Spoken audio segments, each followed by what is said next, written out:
just started recording. Congratulations if you're here. This should be a terrific sub-series.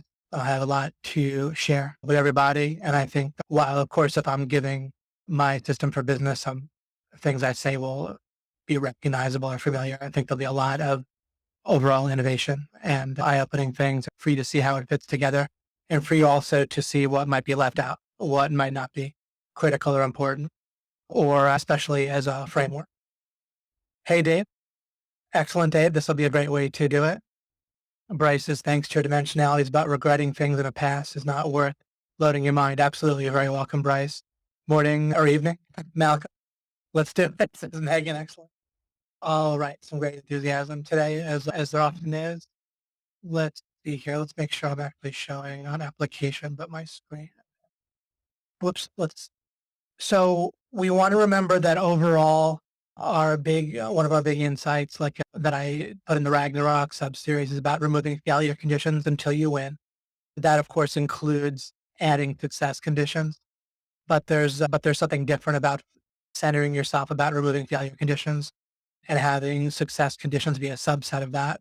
Otherwise, by default, our mind gets too wrapped up in things that'll take us seemingly forward closer to our goal, and we won't notice failure conditions. We just won't do things right, as I've explained at length.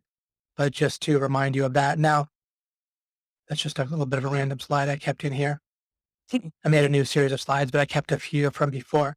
Now, what I'm going to be giving you overall in this sub-series is anytime you have a framework for yourself, you're going to take part in building it for yourself. Right? I can't actually give you a framework, but I can do a lot to help get you there, and then you can do the rest. Meaning I can give you pretty much, I don't mean I'm holding anything out or leaving anything out, but just that for it to get assimilated and integrated into your mind, that obviously you're going to do what you do normally with me or anyone else, but realizing that you're building the framework. And I'll use this as always, but help you to, the good thing about focusing on frameworks while you're learning something else is that you will increase your understanding of the mastery formula that I talked about in the last 2 webinars. And I'll put the slide on here again in a moment. But the long and the short of mastery is that you want to focus on building a framework for whatever you're mastering. As you do that, you are going to make success in that area of life reliable and actually easy. And you let go of fast. And so I talked about the fat path last time, the fat path idea, as opposed to the wide path that leads to failure or destruction, or the narrow, difficult, winding path that might lead to success. There is, or kind of a fast, maybe, but narrow and difficult and really unreliable in terms of not falling off or screwing up path to success. What I hope you are convinced of at this point, or I hope you come to agree or learn or understand, is that if we go for what I call the fat path consistently, which again, it relates completely to the idea of focusing on building a framework, and what's the main block to mastery, which makes things a fat path, which focuses on frameworks, right? Mastery. What's the main block is thinking that you should already have a framework. And I talked last webinar about a number of examples of that. I thought of one little other example we all have heard of, right? Having to do with racism, right? And I'm not talking about racism here or not, but it's just another kind of proof example of what's one of the many problems with fixing the issue of racism is that we're supposed to not be racist already, while there's the idea that there's all kinds of racism that exist. But how are we supposed to alleviate something when we're not supposed to have it? If you're morally wrong for having a certain disease, then it's going to be quite a block to diagnosing in order to cure it. I'm not saying anyone here is racist or not, but notice that how ridiculous it is. Yeah, there's all these contradictory ideas out there regarding racism, and I don't mean racism itself. I mean regarding supposed fixing or dealing with it, right? That are supposed to be constructive. And one of the main ones is that, well, there's all kinds of racism still, and I don't deny that, but that we're bad if we're racist, right? Again, that's going to block dealing with it, whatever it might be. Another one is you can't understand what it means to be a certain race. And meaning, I don't mean one particular race. It's could apply to various issues in different places, while at the same time, you're supposed to understand, right? So you got to pick one, right? You get the sense that people just like the drama of it or like to wallow in it rather than fix a problem in that case. When it comes to mastery, right? And that is an illustration what I just said about people wallowing in the problem. People get in this cycle where they think that success comes from like being this fast, difficult path, right? And unreliable path. And so therefore people are trying to convince themselves that they're great at what? At like overcoming obstacles. Like smart gets defined to mean walking that narrow, twisting path quickly, right? Finding that clever, complex, but quick and impressive solution that becomes what smart is in a lot of in practice, right? Or one of the things, right? Another different meaning of smart is the quote, random knowledge, random kind of quotes from Shakespeare. Or whatever. But I just say that to put that aside. But people want to convince themselves that they can overcome obstacles, so that they're constantly talking and thinking and feeling triumphant about all the obstacles they overcome and how quickly they did something, right? Or how difficult it was. Whereas we can reframe things and pride ourselves on finding the reliable and easy path. You will accumulate good stuff, right? Stuff isn't inherently good, but it is related to you, or like in terms of the wavelengths intersecting, like things you can obviously accumulate in an environment that in itself that has better ideas, more building blocks, more useful frameworks and knowledge that accumulate. You will build a lot more, like a sum total of more good stuff much faster and keep it much better. Meaning so that at any time in the near, mid, and long-term future, you're going to have way more good stuff in your environment that you've accumulated and attracted and so forth, doing things that the fat path mastery way, where you're focusing on reliable and easy. If you stop things in like the very short term, sometimes someone will look like they're doing better with the kind of fast, narrow, difficult, and unreliable, right, route. It looks reliable because they did it once or twice and they succeeded, right? But check back with them in a few months or a year or two, and either they crashed and burned or they sabotaged themselves, because you need to sabotage yourself to put obstacles in your way if you're in the wrong paradigm, right? In order to overcome them and prove how cool you are, right? Just like people that think they want drama, right? It's not related to getting attention and so forth, but it's all a similar cycle. And also, by the way, creating drama is an example of getting attention fast. So that's someone wanting to get attention quickly, but then you're going to lose the attention of people in the long run that way, right? You can run into the same problem in marketing, right? The way to get the most clicks or opens on one particular communication or ad might be fast, or it might get you to one goal of clicks, but it might not be reliable or easy to have a working business overall, or even like a working income stream overall. So as an overall rule, we want to really integrate and feel this idea of frameworks, mastery, and the fat path, which is what I have on this slide, reliable and easy instead of fast. And it has nothing to do with going slow. You just are ignoring that. Just like when someone's trying to do something the fast and difficult way, the fast way, they don't try necessarily to make it difficult, although they might subconsciously do so, right, in order to feel like they overcome more obstacles. But they don't try to on purpose fail or have it be unreliable. It just comes with the territory. Same thing when you let go. So when you focus on reliable and easy, you can do that by letting go of fast, but you'll often accomplish things plenty fast. All right. Now, once we have this framework idea, then we realize that it's a meta idea that we're going to apply to building about business, where frameworks accumulate detail. And the more and more that is part of your life, your understanding, and so forth, the more you understand the real way that the law of attraction, or the real law of attraction, the more easily understandable way to apply and take advantage of the law of attraction. I'm not trying to imply that anyone that talks about it isn't correct. It is actually a correct rule. But in practice, and I haven't said things quite this way before. In practice, people don't know how to apply, they get blocked or they take a wrong turn trying to apply the law of attraction, which is basically that thoughts are things and that you attract into your life, like at the level of your thinking, right? Really what's attracting details and events and everything that you get in life is your framework, right? Overall, and your meta framework overall in life, and then individual framework, right? If your overall meta framework doesn't allow for consistent ongoing happiness, then you might have a framework that's effective that you've accumulated for something specific in life.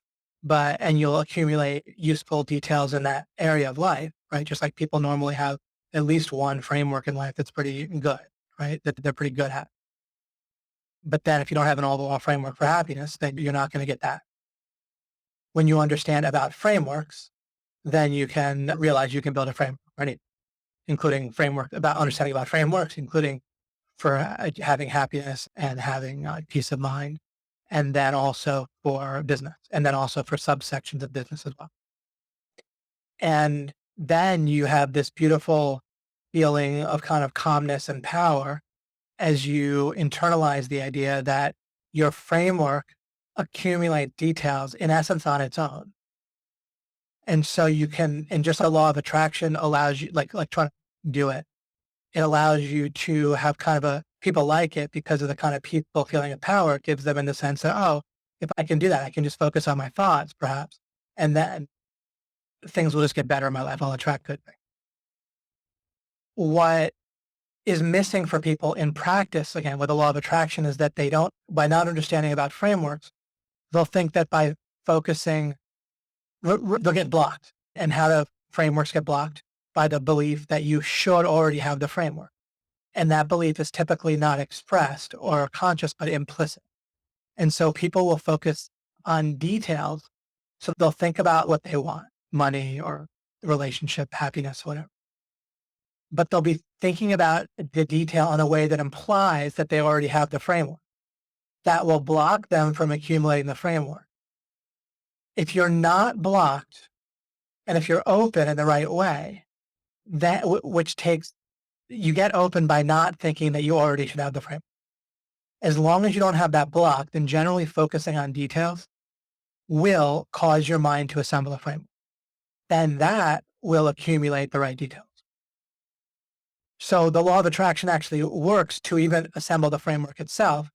If you focus, you don't even have to focus on seed. You can focus, the seed kind of makes you point your face towards a book, right? You're like, oh, I want to lose weight, or I want to learn about SEO, right? So you watch Greg's video or Stephen's video or Fletch or whoever. So the seed gets you to do that. Then you're listening to the video and you get detailed, including some things they'll say are specifically, will immediately get assimilated as a framework, and other things will have to get, you have to sleep on it or whatever. But you'll get details. If you don't think that you already should have the framework, in other words, if you're not impatient or overwhelmed, why is someone overwhelmed? Because I think they should already have it, right? They should already be doing a whole bunch of things, or having a bunch of results, or learn everything at once, or whatever. Right? Someone, if they come into a members area and there's lots of videos, why would someone feel overwhelmed? It would have to be because they think they should already have watched them all. Because they think that they should within 1 week or 3 weeks, right? Like I talked about that ticking clock. But if you don't have a ticking clock, then you don't have that block that gets in the way of building the framework. Then when you point your face, your eyes, your thoughts at detail, your mind will assemble a framework. That framework will then accumulate. And you might say, but don't you already have the details? No, that's the interesting thing. And that's where people get tripped up, is they think that, oh, I need to assimilate these details. When you look at details before you have a framework, and I've talked about this in different ways for years. When you look at what happens, a number of you know this, right? What happens when you don't have a framework and you look at details? You don't actually assimilate the details. What happens is your mind builds a framework, and it might take a day, it might take a week, it might take a month. And there's also no such thing as like having the framework, right? What is a framework as an example, right? It's very important that we have the mental image of a threshold, right? And the mental illustration of a threshold. A framework is a threshold situation. In one sense, it can grow or get refined infinitely, right? Either outward or more detailed, like a fractal. Like you can understand more and more about SEO or more and more about dating or more and more about a person. However, by realizing that in practice, building a framework is a threshold phenomenon because you're building a framework for a purpose, right? You're trying to get over a certain threshold. If it's understanding a person, it's them being happy, it's you accomplishing some project with them, whatever, right? It's selling a prospect, right? You don't need to understand everything about a prospect in order to cross the threshold of helping them to get past the decision where they buy your product or service. However, you might still build a more of a framework in with them, with relationship and understanding them, and have ongoing stuff with them too, right? And then each new ongoing thing is like a new threshold. So thresholds are critical to understand why you're building a framework and why you build more and when you don't need to build more, when there's more bang per buck, an alternative use to your focus to build a framework somewhere else, right? Because you're already over one threshold and now you're working on getting over a different one. You can get over any threshold that's possible in the same way, which is you don't think that you already have the framework to get over a threshold. And again, a threshold is like any goal, any win, right? Anything you want with another person, any good that you want, any building block, any peace of mind or something you want or learning or fixing something in your own mind, anything, something to do with your health. Any of those can be a threshold, right? A win, a goal that you're trying to get over. To do that, you just need the framework for it. And you will build the framework properly if you don't think you already should have it. Just always think that you shouldn't have it. You never need to think that you should have a framework. You just understand that you want to cross a threshold and you let go of time and you will reliably and easily build a framework. If you want it to happen faster within being reliable and easy, then you just prioritize it higher. And easy ultimately means like less internal conflict, less external conflict. And it means you're spending less resources, which means you have more resources for other things. And so it's really like resource light as well, relatively resource light. You don't try to underspend, you don't try to overspend, but by doing it this way, you'll naturally use like the appropriate amount of resource. The appropriate amount of resources to get a threshold is what?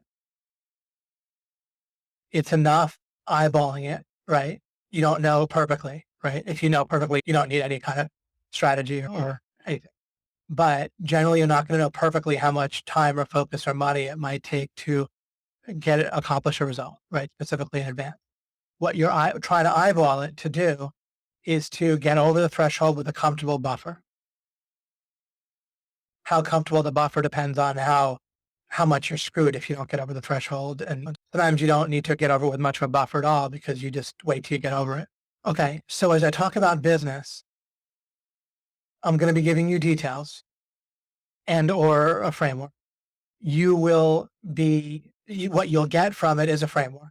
And then that framework will accumulate details. And the framework and those details that are accumulated will be in your mind, right? And you'll feel it, right? When something's in your mind, it's neurological, it's biological, right? In your brain at least. And you'll literally feel it, like, and you'll have a mental representation of it. You won't just be hearing me speak and feel like it makes sense, but you'll get it for yourself. And as I was saying, when you hear details, even if they feel like they make sense, if they feel like you know it too much, then you might not be listening with a fresh enough mind to what the person's saying. At which point you might not want to be listening to it. Whatever. With the stuff I'm talking about, you'll generally be learning something new, right? Because I work at this a lot. And so I think through a lot of, we're all aware of kind of the general information out there and we've had our experiences and such, but then I really think them through and I take a lot of time doing that.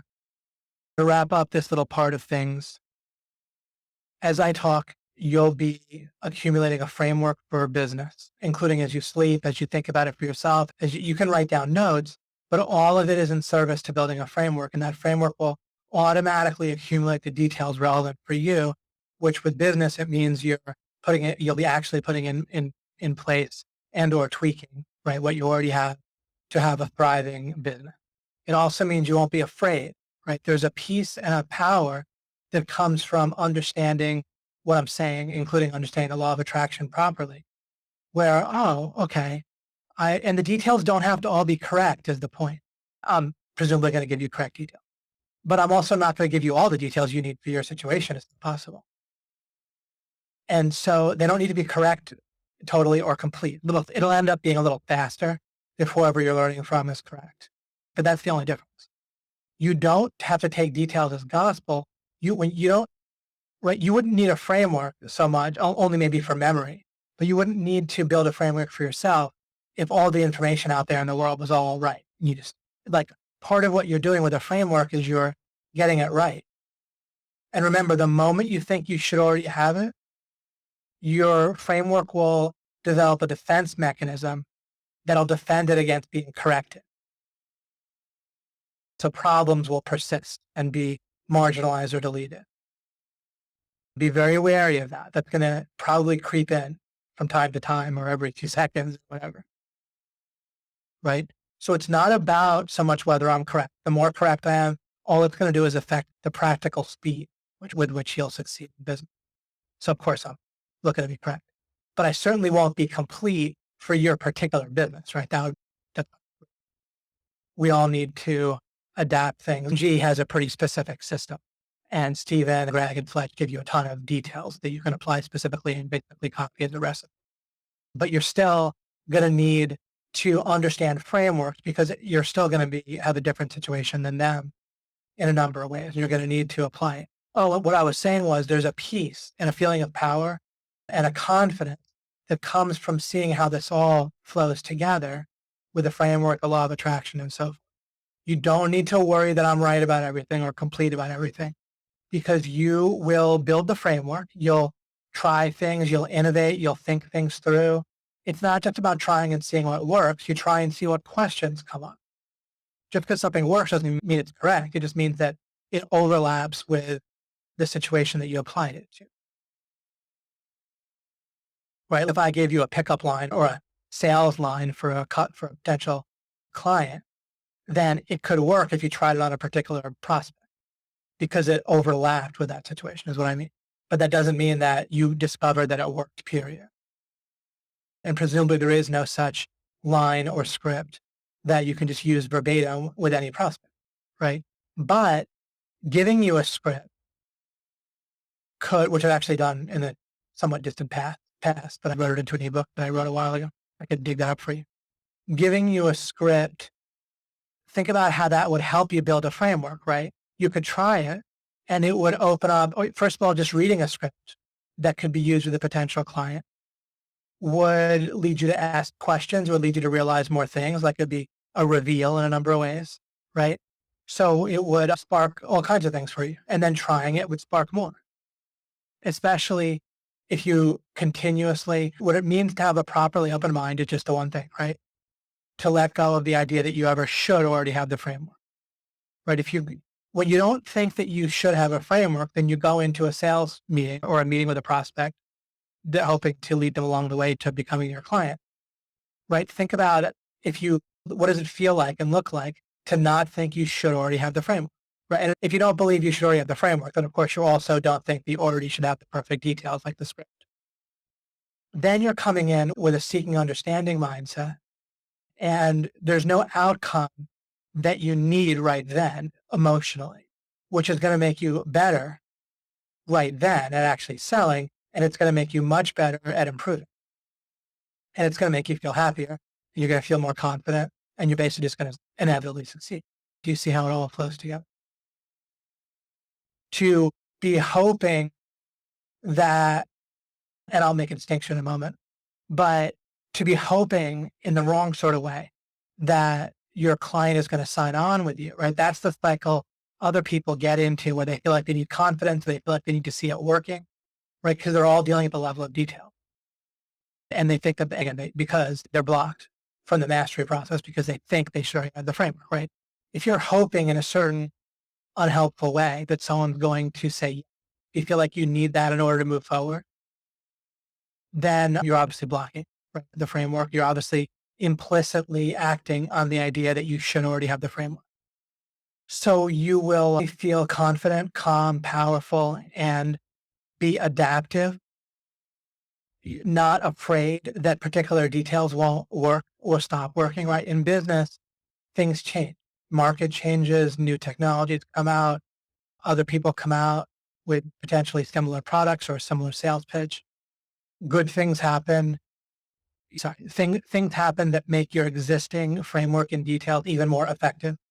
And things happen that make your existing framework, and maybe not your existing framework, or maybe a subsection of the framework, or however you would think of it, and details less effective. As you understand and accept that situation as as reality, and everything would just be stagnant, right? Without any motion, right? There'd just be stagnation. There couldn't be even free will or luck, right? So there's just motion going on, which naturally means that some details, some scripts, for example, some things that you do, some pieces of evidence that you have, some techniques that you use, or software that you use is more effective in that new environment, right? Just if you think of microevolution, right? As as there's more rain, then certain features of certain organisms are more effective. As there's less rain, some of those same features are less effective, right? When you if a particular organism, or if one identified with a species that had a bunch of existing genetic diversity as a whole, then the more diversity, the better, right? Because more adapt. And so you just accept that's the way it is in business. And it's not bad. Again, the alternative would be utter no motion at all, right? So of course there's motion, right? You wouldn't be able to make sales. People wouldn't have needs, right? There just wouldn't be commerce without this motion. So you accept it and you take advantage of it by focusing at the level of framework, right? And having a succession of meta with your frameworks, right? Again, like you don't have one framework, right? You have a framework for a way that you might do linking, which is a subset of SEO in general, or it's actually a subset of off pages, which is a subset of SEO, which is a subset of your product, maybe if you have a full service agency or whatever, right? Or if you provide content or other service, which is a subset of your business as a whole, which is a subset of might be a subset of your money getting, it might not, it might be all of your money getting, it's a subset of your life as a whole, right? And so you see there's a successive series of frameworks. As you see it that way, then you're golden, right? You have your deeper frameworks are more applicable more of the time and very unlikely to change. Like the deepest frameworks will never change. Understanding that God exists, right? God's not going to stop existing. Understanding that we want max happiness, right? In our conscious experience, in our consciousness screen, right? For ourselves and others, that's not going to change. But then regarding SEO or what software you use or what sales pitches work best, that'll change. The details change, right? And then the framework itself might need to be adjusted. It might not, right? It might be that your framework is fine, but there's a new software that came out and it fits right within or one level of your framework. So as I described this, you're probably already feeling more calm, confident, and powerful. Right? You're like, wow, all I need to do is not think I already should have the framework, right? And then I'll naturally focus, right, on things. As I do that, I'll accumulate the framework I need, and that framework will automatically, effortlessly accumulate details. Sometimes it'll look like I'm pointing my eyes at something, moving my hand, typing, talking, but really anything you say or do in the moment is determined by your existing stuff in your head, right? So it's happening automatically in the moment. So your framework automatically accumulates detail, including, we can see this with online business. Part of your framework will be things online that'll accumulate visitors and event purchases or people filling out your discovery form when you're literally not doing anything related to that right then, right? You could be out at a movie or sleeping, whatever, and things happen automatic. But you can even look at the things that your body does and your mind does in the same way. When you have the right framework, then the details will happen automatically or effortlessly. You'll feel motivated to perform the actions and you'll embrace change as it happens. But you won't need to invent change, invent thing. If something's working, great. right? Then you build something somewhere else or just relax or do whatever. Okay. So by valuing frameworks, you'll particularly value what I have for you. What I have is extremely valuable. But if people just want to be told what to do in their own life or given a script that's going to work for them, I can give you things that may well work. But of course, we want to get like just a little bit meta, a little bit at the framework level where any person OMG, it's going to be very applicable, but then you'll fill in the details for yourself, including we have so many details that, as I say, Fledge, Stephen and Greg and others fill in. Joe is going to has some great stuff with, I think YouTube is going to become more and more of a great opportunity and force for you guys with whatever you're doing. And Joe, and they have their own algorithm that's diverging from Google's, and Joe's really on top of that. So he's going to be, and he's doing stuff for himself, and he's going to show you what he's doing and how it works. And I think it'll be terrific. That'll come up in a few months or less. Okay. Sorry. I didn't mean to have affiliate marketing on here yet. No, this is from before. It's not that I won't revisit those slides, but let me go to this slide here. Okay. One kind of if there's any central concept to business, it's probably, you can boil it down to one word, which would be like value, right? But then, and so understanding value, how it's perceived, how you can get it, how you can find out what people value, how you can communicate value to other people, how you can help people make a decision about things. But these three things will get a little more granular than just the word value. And I've updated this. I referred to this in the last one or two webinars, but now I want to make sure that I build it out for you properly because it's pretty terrific.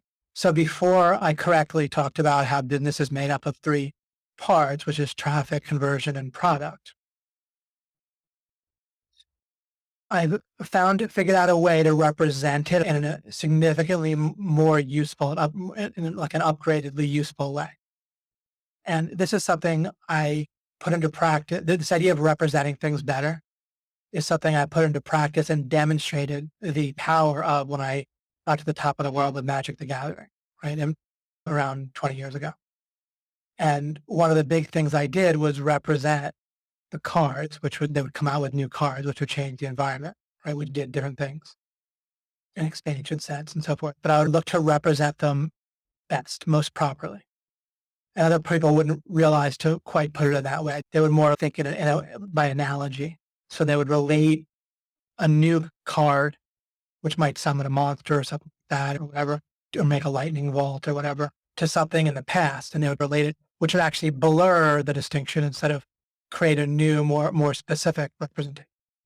So the better we represent important concepts in our minds, which just means really having a better model, right? And a built out, accurate mental model and illustration for important concepts, right? We've represented the idea of thresholds pretty well together, the idea of framework, built that out better.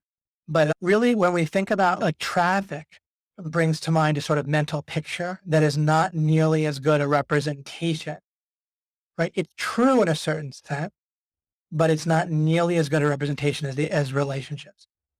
As I continue to talk about this, you'll see how I think you'll agree that this representation is profound. Oh, I wonder if I meant offer here. Offer? Yeah, let's say offer for the bottom one. Okay. I'll put these in bold just to be extra clear here. So we have relationships, decision, and offer. And I'm not just rewording this, right? Again, we're representing it better. We're going to have a better mental illustration and such, better mental model of how this works. Because a relationship is not, of course, just a lead, right? It's not just people walking by your store like traffic. It's not just web. If someone just thinks I need web traffic and then I need to sell them, they're not going to get the details right very nearly as well as someone who thinks, all right, I need three things for business. And one of them is relationships, which means in order to have relationships, and of course, the better quality of your relationships, the better. Now, someone could say you want good quality traffic, but then they think more like qualified lead and quality traffic. Now, obviously, you want relationships with people who are going to value your offer, right? So that's pretty obvious. You don't really need to represent that particularly strong. But there's things that are less obvious that get blurred or made invisible that are important if you just think in terms of traffic, right? And traffic is very impersonal. And what do you think's more effective in making sales and having ongoing business and referrals and everything, right? Do you think thinking in terms of relationships is going to be more effective, or thinking of people that you're doing business with as traffic is going to be more? Obviously, relationships. So relationships need to start with an initiation. Something has to initiate it, not an initiation, but well, anyway, there's two meanings of the word initiation, right? But it has to be initiated. There has to be an introduction or some sort of first meeting. It could be a third party introduces you, which tends to be more effective. Or once we start thinking about relationships, all of a sudden, all these accurate details start to accumulate. They obviously have to be initiated. So how do relationships get initiated? Now, you could just cold introduce yourself to someone like at a coffee shop or anything analogous to that in business. Or you can take advantage of like an event or a gathering, or and there can be an introducing mechanism, right? Like a person, a third party, or since the internet, there could be mixers in an event, there's things that help qualify people, like an event for people who collect rock, right? To collect rocks, and well, right. Then there would be conventions, right, for that, or comic books, or of course there's business and networking meetings, right, that people go to at OMG. Now, those don't actually necessarily, sorry, there's an aspect to those that just gets the right qualified people. So there's the qualification, there's the categorization in a useful way. And I have this slide here let me put it here. I'll just write categorization on this next slide.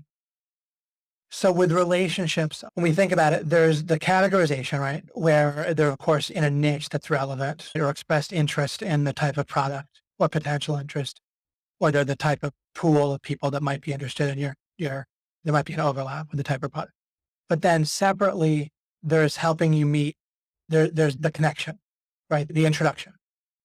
You can do that yourself, or a third party can help. If we think of so a meeting could have an activity that actually helps you introduce, although it's really unlikely.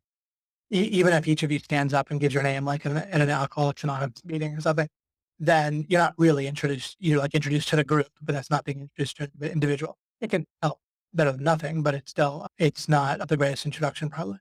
A third party can do it. And dating websites, that like a third party would be a person in common, right? Including a connector. On dating websites, so first of all, it gathers qualified people, right? Generally, people looking for a relationship get on a dating website, obviously. And then, of course, some people might not be qualified, right? They might be on there, but really not just looking for friends, or they got on there a year ago and they're no longer open, right? But in general, obviously, it does that, right? So just because there's some people in a certain pool that aren't prospects doesn't mean that you're not generally categorizing things in a useful way. So the dating site does that, but then separately, it has a separate mechanism for introducing people, right? I haven't been on them lately, but they'll have easier matches for the week, or there's all kinds of ways that they put you in front of other people, presumably they have suggested stuff, or I've never seen Tinder first person, but as I understand it, they present you potential matches and you swipe right or left, right? So it provides, but you can distinguish between the introduction and the categorization. And you start to build these, again, you can think of it as parts of your framework. Don't ever get hung up in is something in detail or is it a framework, right? Every detail can become part of the next part of the framework for another detail. So you just build like a fractal, or probably like a bush in a certain way, right? Anyhow, so you can think in terms of both of those things. You need an introduction and you presumably want categorization. And there's all sorts of places that do that. Of course, Facebook can do that in various ways. But then you can, by having this specific distinction, then you know what you're looking for and you value it when you need it. And you don't value it very highly. You don't pay for it when you don't need it. Right? And you don't get, also what'll happen in our minds if we don't have these distinctions is that our mind will just kind of function by association, means it links two things. And the problem with that is that associations that are no longer useful are still linked in your mind. Sometimes what'll happen with people in all kinds of places in life, but in business, in additionally, is that something that was valuable will still feel valuable, but it's no longer the bottleneck for you. That's why I talk about bottleneck is one way to look at almost everything I talk about is you can see it as giving an alternative to overcome the nearness or the association that your mind uses by default. The default functioning of our mind works at a basic level, right? If for an automated process, it's better than nothing. It's the only thing you can do. Actually, it's the best automated process. However, you don't rely on just the automated nature of it. So this categorization or these introductions to people might be critically important at certain stages of your business, but then they might still feel important and valuable. You might have paid a certain amount in focus time or whatever, or money at a certain time. And then it might no longer be what you need or the bottleneck or just in focus, right? Yeah. Like you might focus on it and put a bunch of time into it. Maybe new introduction is always going to be valuable for you. It's always going to be one of the bottlenecks or the biggest bottleneck. But if it isn't, then be aware of that, right? So having these distinctions can also help you to have distinctions for seeing where the bottleneck is and be aware that of these past associations. Your mind can do this with food, right? It can have an association to something that was helpful at one point for what your body needed, and then it might not be what you need at a different point in time. Or it might have been helpful 10 minutes ago, but your body chemistry hasn't caught up to where it's no longer helpful and you're still eating. Whereas if you stop for 20 minutes, your body chemistry would catch up and you'd no longer feel hungry for example. I'm not trying to talk about health or dieting there, but just illustrate how associations are not something that you want to rely on without paying attention, right? Something could be valuable in one context and no longer be as valuable, but it can still feel valuable if you're just relying on that feeling of association. So by thinking in terms of relationships, then you do have that initial introduction part of the lead, but also you are thinking in terms of relationship from the start.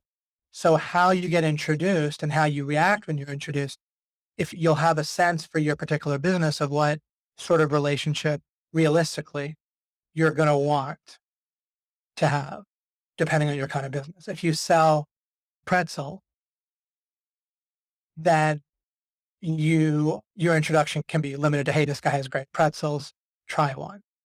And if the person likes your pretzels and is the kind of person that eats and buys pretzels pretty often, and then you just provide them with good pretzels and act in a kind of a friendly manner, maybe give them some, what are they called? Loyalty discounts or something like that. And you're right. There's your relationship and your ongoing relationship for that.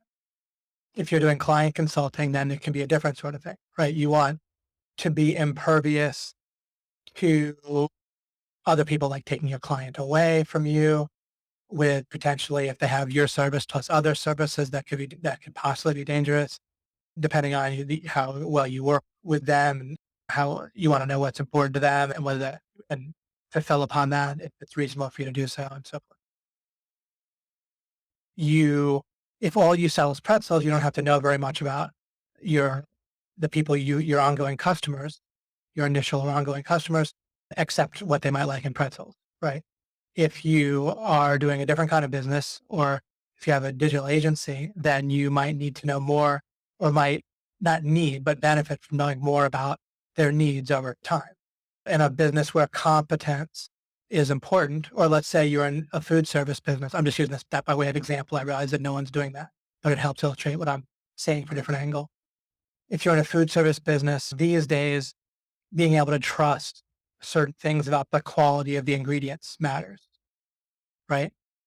Chipotle had a lot of trust that way and very possibly lost some of that trust or a lot of that trust with certain people, that sort of thing. Things that can't easily and immediately be seen, right? If your product includes stuff like that, if you're an automobile mechanic, then it's very hard for your customers to see the quality of your work directly or to know whether they needed a particular thing. And so trust obviously becomes more important but not in every trust is not critically important in every business. I'm not trying to tell you that you don't have to worry about trust specifically. But what I'm saying is that by thinking in terms of relationships and as it applies to your business, then you don't just throw out concepts like, oh, trust is critical for a business. Instead, it all fits together in a whole model. And by representing relationships as one of the three aspects of business, then you can ask the right questions and have the right framework for yourself where you know the type of trust, right? Because trust is not like one overall thing. Plenty of people in OMG might not trust me regarding certain types of advice I might give, but then they might trust me regarding other things, right? The quality of coaches that we have, or that I generally keep their best interests in mind, whatever it might be, right? Or that if I say we'll do something in a few months, we'll do it in a few months, somewhere. So what specifically do they have to trust you about? Not just trust as a blurry overall concept, distinguish about it. And then you can build in signals and ways that people can see they can trust you in the particular way. It's easier to get someone to trust you in specific ways that you're aware of than in just a generalized vague sense. As a general rule, clarity was easier, makes things easier to accomplish than vagueness. So I can write the word trust in here. And these words here, they're like keywords for notes about talking. This isn't like a list of ingredients exactly, but just keywords for you to think about to help you again build your own framework. In one sense, you could think of them like the little seeds of a framework or seeds that help you with different parts of a framework if you want. Remember, seed, framework, details, they all blend together in a good way. Not in they don't blur together, but they just blend together. And because something is an additional part of a framework or as a seed inside of a framework that leads to a sub framework, right? It's all ends up being the same correct idea. It's all basically literally the same idea. A growing framework, right, is basically takes into account everything, just having that one idea, whether or not it's seed, trunk, branches, leaves, and sub branches and so. Okay, I've talked about connectors before. Connectors generally will help you with both categorization and introductions, right? Some people might be more like openers where they help people just introduce each other and get to know each other. Other people might help with both categorization and introduction, or maybe people could help with just categorization. Like they might organize events for people, but not be that good at actually specifically introducing people, right? So by having the distinction between the introduction versus the categorization, you can look to have both taken care of and value things according to what's a bottleneck for you. But of course, overall with relationships, you don't think of what's your bottleneck in the moment and not value people overall. Of course, if someone might be a value in the future, then of course you can treat them well. So propinquity means being close to people, understanding that by default, nearness is the overall and association, but that means association and nearness, association and neurological nearness. They're all basically the same concept, right? So because it's kind of core way that brains operate by default in terms of what we learn, what we think is important, what we focus on, who we think is important, then the more we're near people, specific people, then the more that specific person feels like we're important, right? The more it feels like the relationship's important, the more it feels like the relationship is real. Including note that even if you're not interacting with someone directly at all, but if you're in the same overall room, like at a business and networking event each week, or even like if my wife's in the house, it feels different than if she's not, right? Or if she's generally in this town versus if she's on a trip, right? She recently was on a trip, but she's coming back tonight. So then it feels a little bit different, right? And you can notice that about relationships. And sometimes just being at the same events with someone, you don't even have to talk to them for long, but it keeps them a little bit aware of you. And when there's a potential intersection, right? Then you're maintaining a relationship to a certain degree just by being around them. So just that's one of your tools is propinquity, including the fact you don't even necessarily need to be talking to someone. If they're generally aware that you're there at the meeting every week or often, then that's relevant. The one of the points, in one way of thinking about it, the entire point of relationship is relating to these intersections I've talked about, where you imagine two waves intersecting to form like a third resultant wave. And what you want, overall in life with people is to just have these positive, when there's a positive interaction between two waves, and the same way that different time or whatever might not interact, the same person might not have there might not be an interaction today or this week or this month or this year with a particular person that's going to be positive for you both. Or you just might not want to watch the TV show as your significant other tonight. And so you could both watch different TV shows in different rooms near each other. But then when there is something you want to do together, then maybe you want to eat together. And then, of course, there might be something that you do want to watch together or do whatever else. You might hop into bed together, whatever you do. So what you want out of a relationship is an understanding and an openness. Like, right, you want to, if you think of all the value that you're going to get out of relationships is going to be these shared value waveforms, right? These intersection with people, with individual people at specific times, with specific people at specific times, or a specific group of people or team of people at certain times and places that are going to be positive in the sense they're value positive for you and the other person. Then you can look at life like in large part, in business in large part, as an accumulation of those. And the more of those you have, the more money you're going to make, right? There might be more to it than that, but that's certainly a major ingredient. So what does that mean? That means that you both want to understand the other people's waveforms, right? What they're going to want at certain times, right? An obvious example would be during Valentine's Day, certain people want to buy certain, right? But of course, with a specific client, if you're doing SEO consulting, if you have a better understanding of certain aspects of their business and their personality and what they want and the bottlenecks and or events they might have going on or seasons they might be running into or additional keywords, right?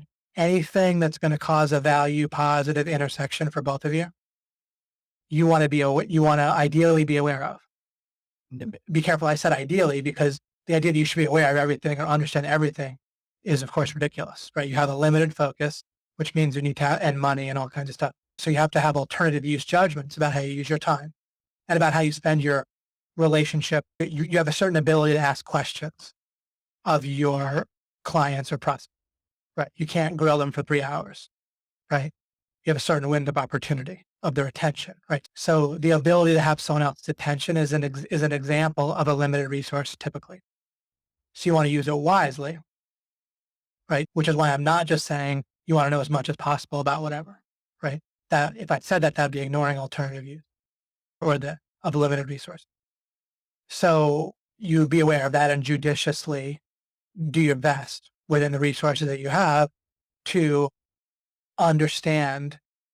And like specifically what you're trying to understand about with people is openings for value positive interaction. Or you want to understand their ways so that you can find ways to abide positively for you too with where they're at. When you have that mental illustration properly, it's extraordinarily beneficial. It makes things easy, I think. Because you know just what you're looking for. And in order to grill them, I say that jokingly, but it captures a certain meaning of what I'm about to say.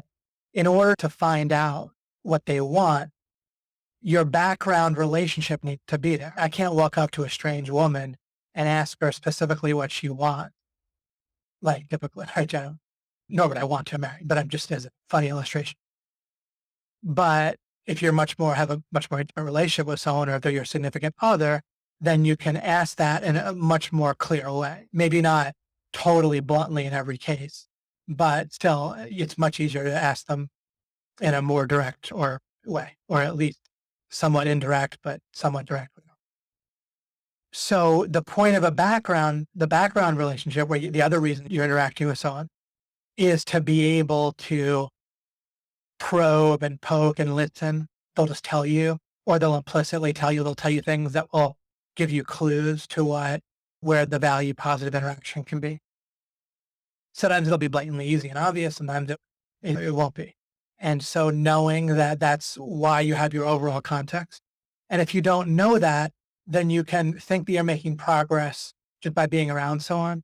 But the threshold you're trying to get over, the kind of the sub threshold of networking or vibing or hanging out or whatever, with meeting with people is to be, you don't have to only ask questions. You can listen, by the way, but you can ask questions and listening. And by the way, talking yourself is going to be one of the least valuable things you're going to do to find out their thing, right?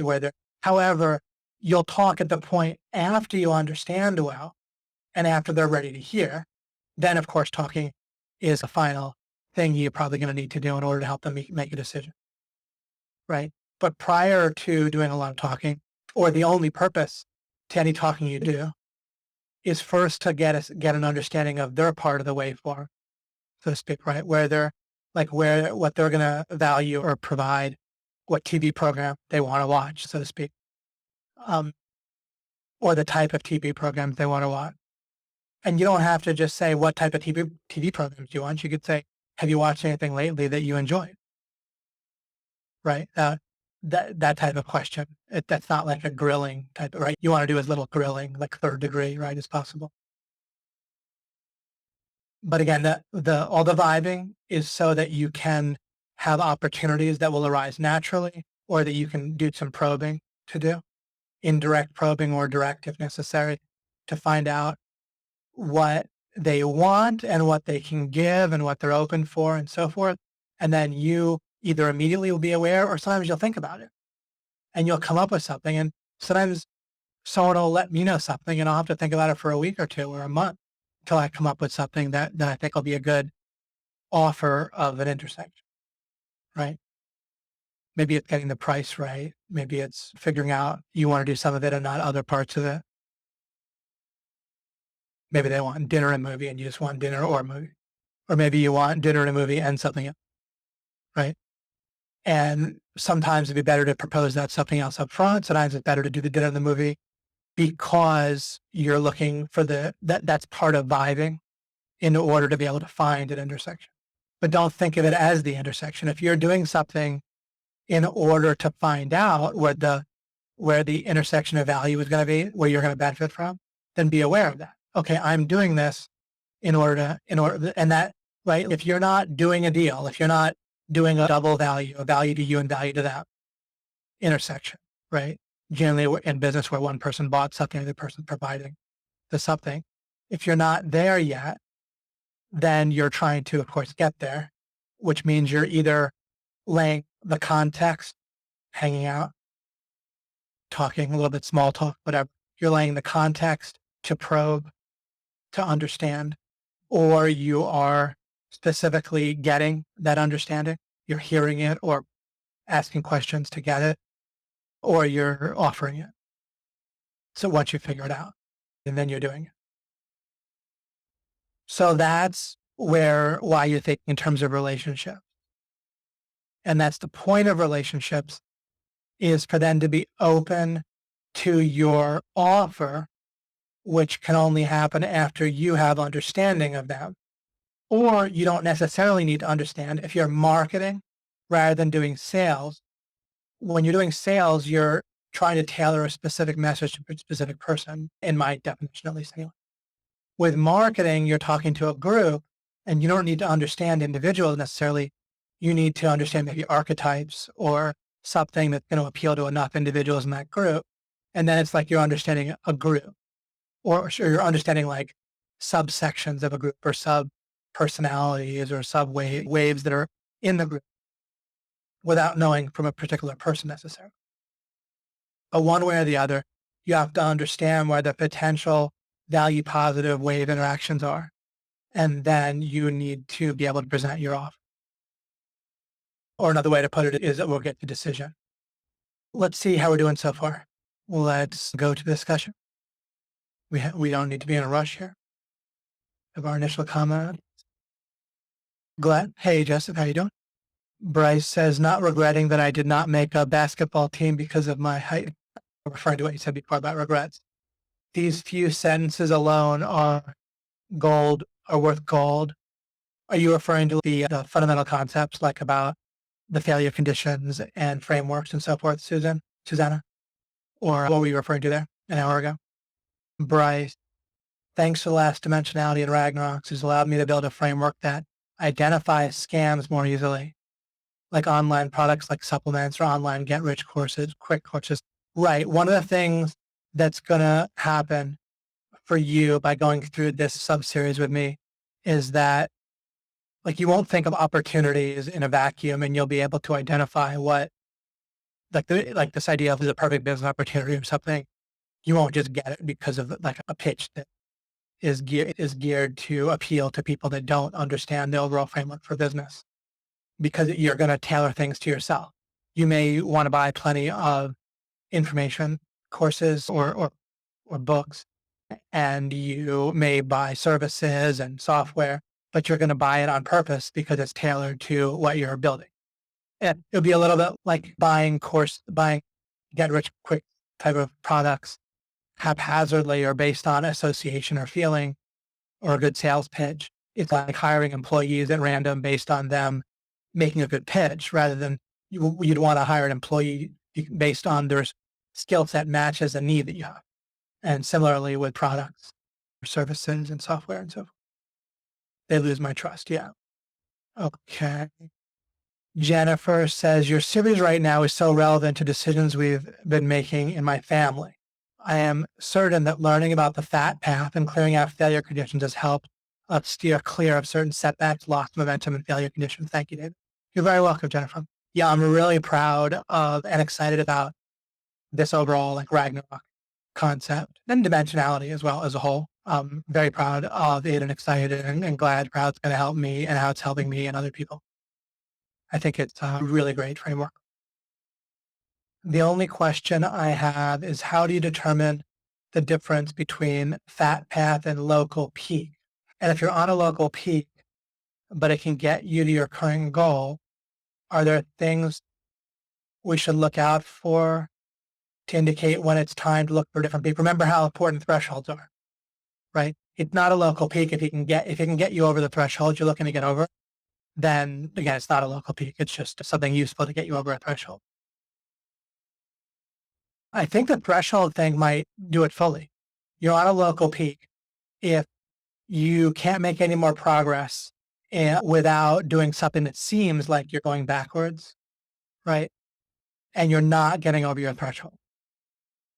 The fat path is where the way that you like building understanding is the typical way that you make a path, right? And so you'll generally understand enough to see that it has the potential to get you over your threshold. The thing with what makes a local peak is that it isn't going to get you over your threshold. It's lower than where you need to get to.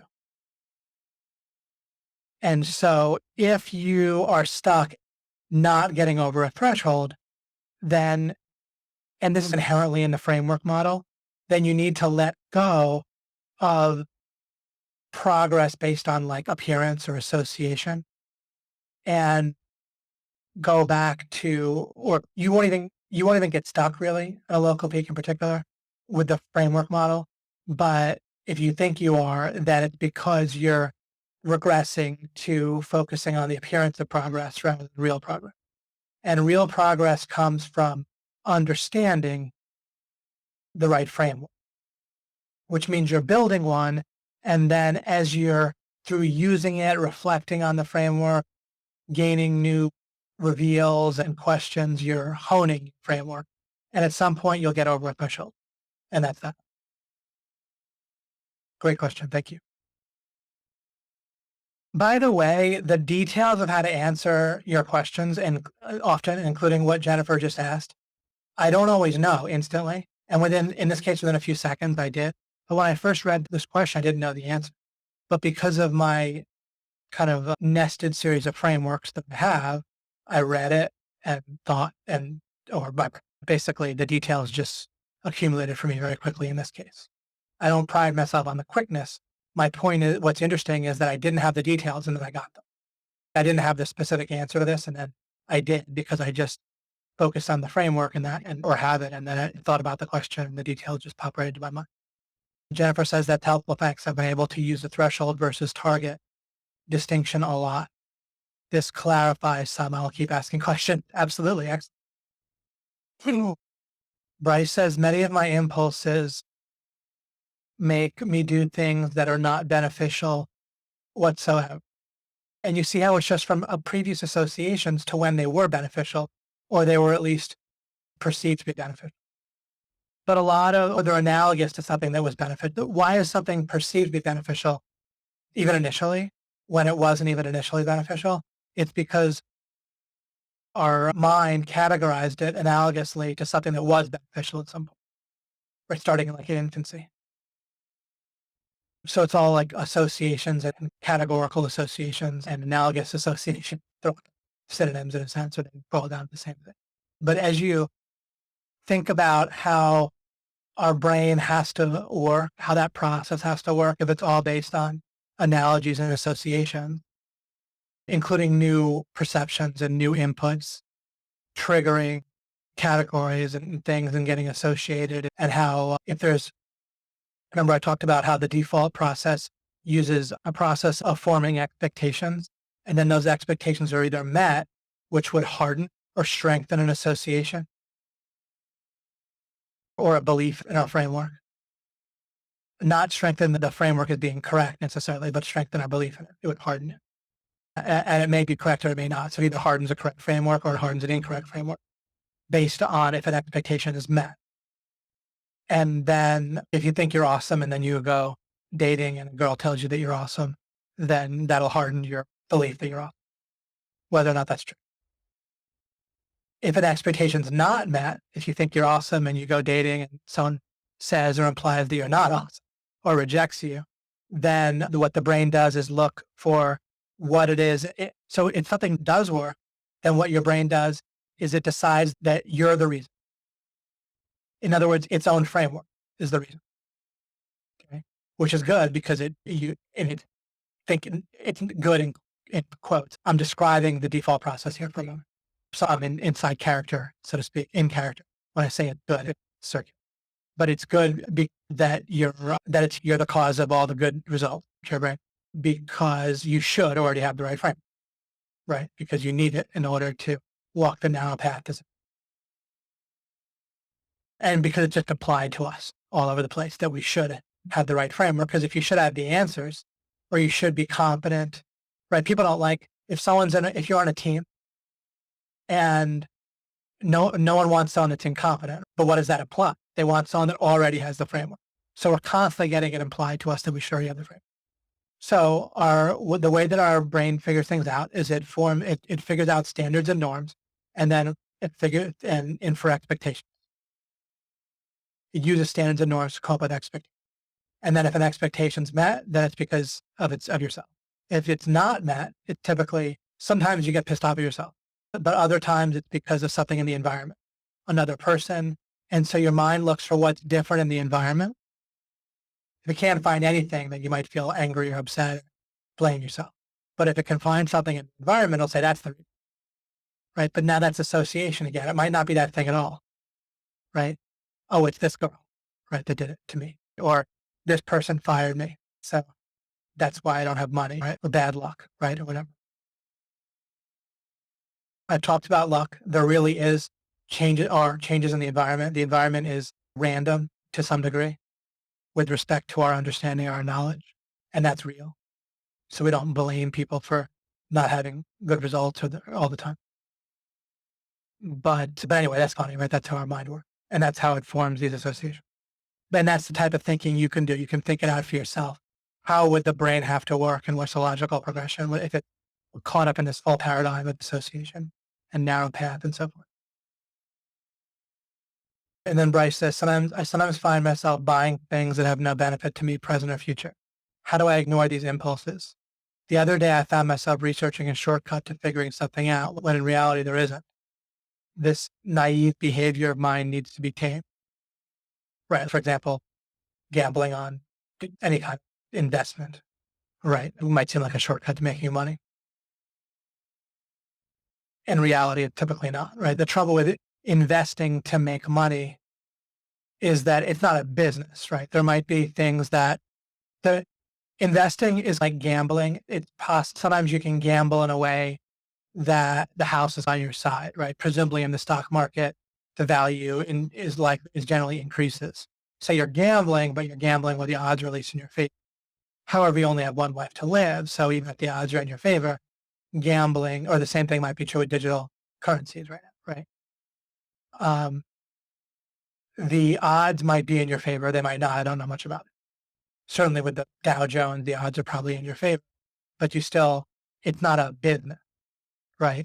And it is a gamble, even if you have a 60% chance of coming out ahead,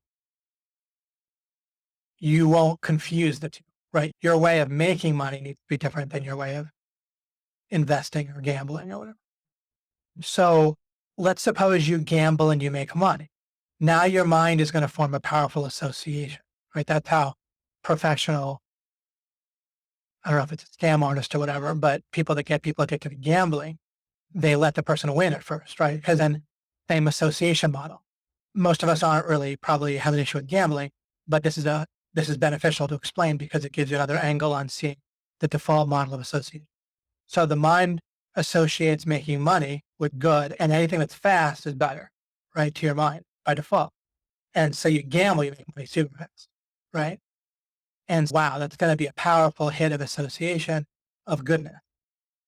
So your mind is going to make that feel good. And then in the future, it's going to make you feel like gambling is good, right? Any sort of addiction is going to be fast, analogous result.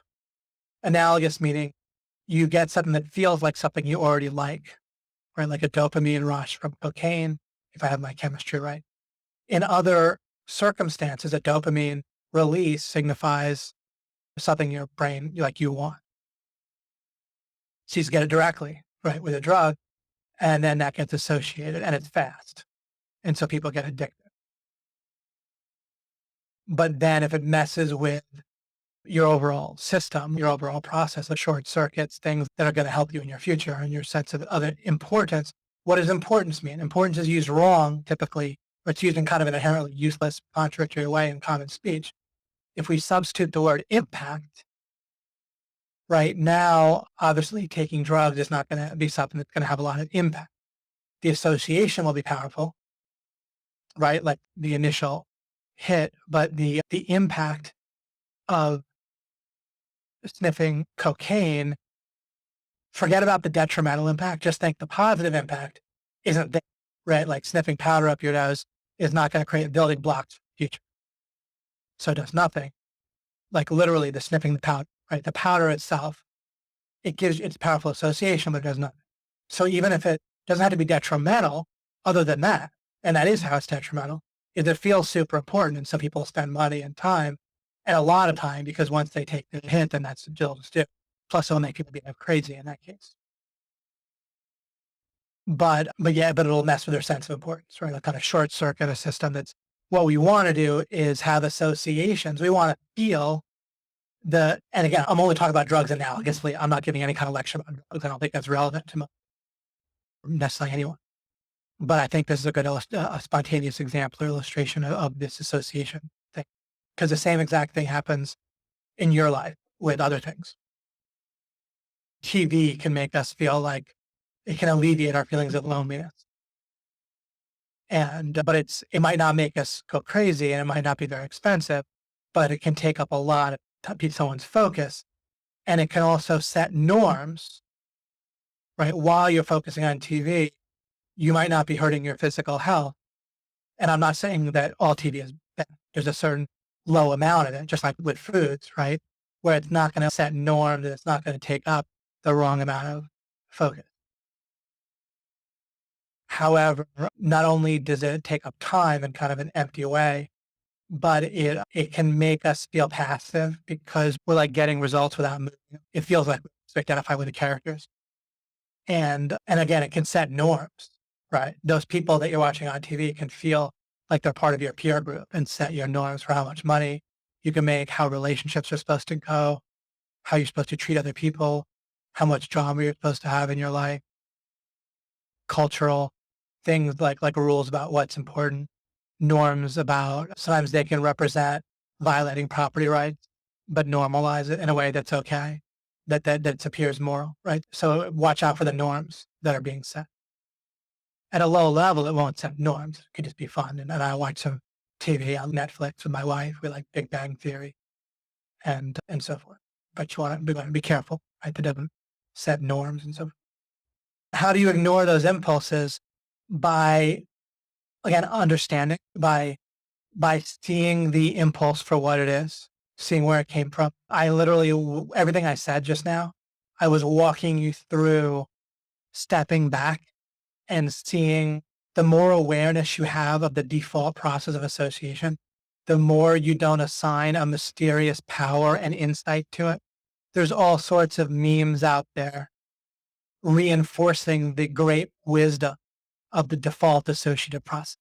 Trust your mommy gut, I call it, like mommy knows best. All else being equal, sure, your associations can also be based on real experiences and things that you didn't notice consciously that are useful. Mothers have certain instincts that can be helpful.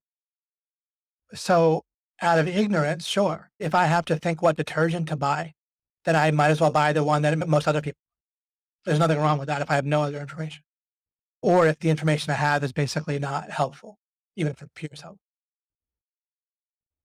But of course, with detergent, it's more likely that the brand that most people buy is the one with the most advertising budget. Yeah.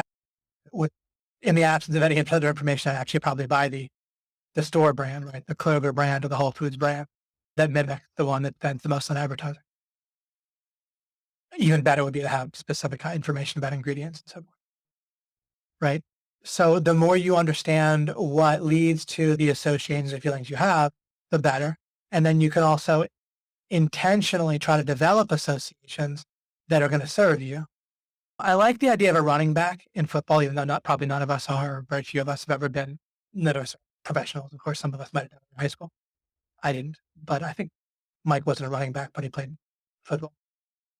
But anyhow, imagine you're a running back and someone messes with your mind and all your feelings about where to move and how to move and where to move with the ball and through the lines and past the tackle or get all screwed up. Even if your body, even if your muscles are like the same, but if and even if you, let's say you intellectually know what to do, this is an interesting mental exercise. Just imagine this because it'll apply to your own life in all kinds of ways that you can apply. So this should be very relevant to everybody. Yeah, imagine you're a running back in football. You get the ball and you need to, of course, maneuver your body in a way to avoid tackles, right? And to take it, and also, which means you're probably going to want to feel where your offensive linemen, which are on your team, your side, are, have a feel for the play, a feel for where your teammates are, a feel for the defense and where they're moving, a feel for your own body, right? A feel for where that's moving and going. And if you're a good, I've never been a running back, but it's pretty obvious that those things are relevant, right? And we can, given that I can imagine it, probably you can imagine feeling that way, like feeling it all, right? And of course, there's areas in your life that you're accomplished at, that you have that feeling of all those parts. Now imagine that you maintain intellectual knowledge of all that, kind of like we have right now, like in a sense, right? Intellectually, I get it in a certain way, but take away the feeling, the instantaneous neurological impulse and association, and you won't be nearly as good of a running back, right? So you need to develop that feeling, right? And if the feeling isn't helpful, then you want to be able to not identify immersed in those feelings. You don't want to identify with the feelings in a way that protects them. You want to do your best. You'll still feel the feelings and still feel the rightness of the feelings because you'll have some association with yourself, like no matter what. But you can mentally, right, step back. We can all do this, I think, to some degree, and get better at it with practice. Where the rightness of the feelings is a little less, and the association with the person who's originating the rightness of the feeling, right? So you want to reduce how correct those feelings feel by being more like an observer of the situation And then that starts to break the bond. That implicit should is what defends against lessening of those wrong impulses. If you observe, if you're able to lessen that defense that keeps those impulses in place, those feelings, by not feeling like they are right or they should be right. And even if you intellectually see, first you can intellectually deny that you should feel like you want a piece of chocolate cake or if someone's addicted to gambling. There's a certain way, or buying get rich quick offers, whatever. There's a certain way that you can feel like I shouldn't feel this way, but at the same time you feel like you should. You feel like there's maybe a rightness to it. So you need to step back more to where there's a lessening of how that is. And my teaching of showing you, helping you see overall how the process is arbitrary of associations, it can be critical to breaking that block where you feel like it should be right. No, it is arbitrary. To talk about arbitrary should being right is ridiculous. Your feelings are arbitrarily developed through associations from when you're an infant. There's a reality to those associations, like they came from somewhere somewhat real, right? Like real experiences that you had and so forth. But their application to now and your current situation is arbitrary. The overlap is partial. And you can't tell, or maybe you can tell that it doesn't apply, but you still feel it, right? But mainly, if you focus on breaking the block, remember removing the failure conditions, a lot of things in life happen automatically if you don't rush and you do your best to get rid of the block. And if you focus on observing a block and seeing the wrongness to it, that'll generally dissolve it. And then generally everything will happen after that. And the only reason you would think it wouldn't would be as if you're in a rush, which would come from feeling like you should, which is the ultimate block, like you should already have accomplished it. So hopefully that helps a lot. Daniel Cahill says, having said that about impulse buys on tools, some or many tools often become obsolete, so that investment may not create a return, so that impulse purchase may ultimately be a loss. Many tools have to be used also to see if they indeed have value of creating shortcuts. Yeah, exactly. And so generally when you're focused on framework, which means you'll be focused on bottlenecks as well and thinking about alternative use, right? With the whole model that I have, you'll typically make good buying decisions. I would say that I think it's fair to say, I think Mike knows this, I make pretty good buying decisions. I don't mean perfect or whatever, but my overall model that I follow leads, obviously if you're focused on bottlenecks and alternative use and stuff, it's not that I'm super frugal either, right? You don't want to miss out on particularly good buying decisions. And you have to let go and realize you're not going to you have to eyeball things. You're not going to make perfect decisions all the time. And if you try, in the case of thresholds, if you try to get things perfect, then that's the way to miss half your thresholds, right? You know how I talk about having a buffer to get over a threshold, right? If you're trying to hit a bullseye when all you need to do is hit the overall target, then you're going to probably miss the target, depending, right? But there's a way that you'll screw things up too much. You're very welcome, Bryce. Says thank you. Maria says, I feel that my strategic objectives specific to me, letting go of how I feel, enables me to conclude there's no expiration. There's no time limits and a tremendous amount of freedom. Wonderful. So you're saying if they involve someone else, it's hard to totally let go of time limits, understandably.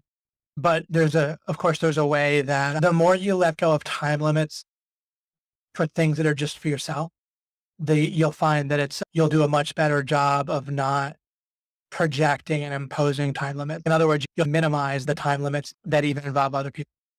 There's some that's going to happen realistically with other people, and not because they're necessarily wrong, just the intersections might have a window of opportunity, right? But by not projecting extra rush onto things, you'll probably find that your whole life ends up, maybe not immediately, because always I talked about don't be in a rush to get rid of the rush. But I've found that you'll have the space and the resources to not be rushed with intersections with other people, because there'll be enough you'll have enough bandwidth, let's just say, and your resources. Like you'll, in a simple way, like I have a bunch of time and money and building blocks and understanding. So I can accomplish things pretty quickly, relatively speaking, to relevant things in my life. I have time and the money and everything and the focus to put into things where I don't really have to rush even to take advantage of windows of opportunity with other people, right? Because there's that leeway there and naturally.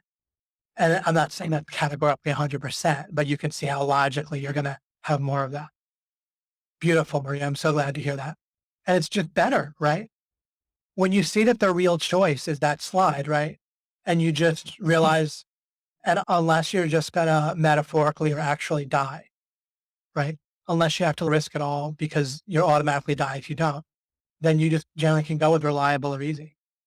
I say metaphorically die. If the business is going to fail anyway, if you don't risk its failure by hurrying something, then that's the time. That's the only time that you need to do that. But you should reliably and easily get to a point where those like absolute failure conditions, those absolute pitfalls don't really come up for the most part. And if they do, you accept it. And then you choose fast and you say, look, this is not going to be reliable or easy, but the window of opportunity here is going to fully close if it's not fast. And so I recognize it's going to be hard and I might not achieve it, but I'm going to go for the fast. And that's totally appropriate as far as I understand for things where there's a window of opportunity and then it fully closes. Now, I typically remember that window of opportunity might be for a thing you don't need in the first place. Like I typically don't bother with those types of things these days. However, you might want to. There might be reasons why you might want to. And there's plenty of times in the past when I have, and when I wouldn't necessarily say that was wrong. You just want to be aware of the alternative between these two things. And the more you choose the reliable and easy and let go of fast, the more that'll build in your life and the more you'll have that opportunity and so forth. And this relates to the 4 quadrants and the 7 habits of highly effective people with importance and urgency, but by Stephen Covey, right? The iconic book. But I like this way of representing it. Okay. Brian Evandroth says, David, is this a working representation of applying LOI with your wording change on the slide? It feels much better. Is this a working representation of applying LOI with your wording change on the slide? It feels much better. I think the answer to your question is yes, and I'm glad that it feels better. I'm not exactly sure what you're comparing with which slide and what you're comparing with in the past, but certainly in a number of ways since the Ragnarok series, I have been improving some ways that I've represented.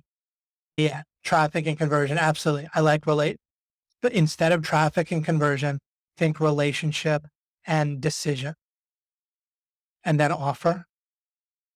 Offer might be a little wrong because offer sounds a little bit like decision.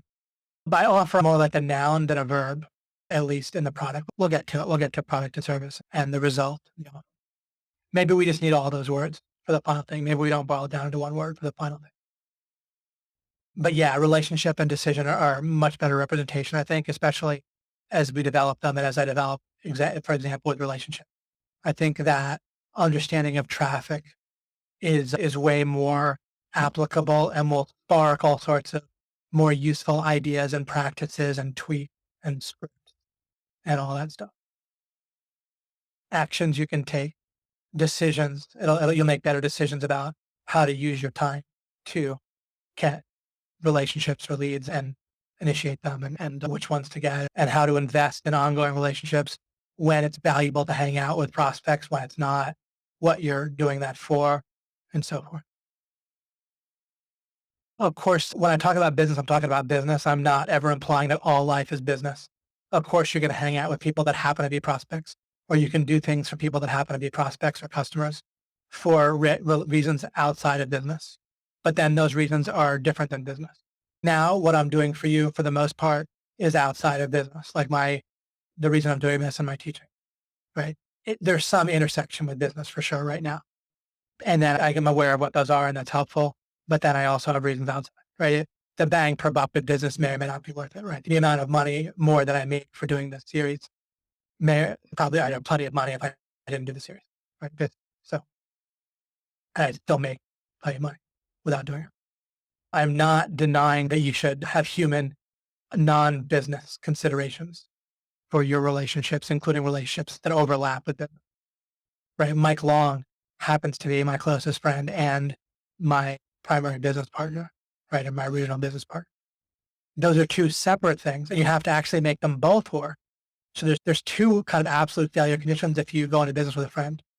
There's the benefit, and there just happens to be the case that I want to work with them and I want to be for real. Not like his friend, like people say they're friends in business, but really the intersection is business.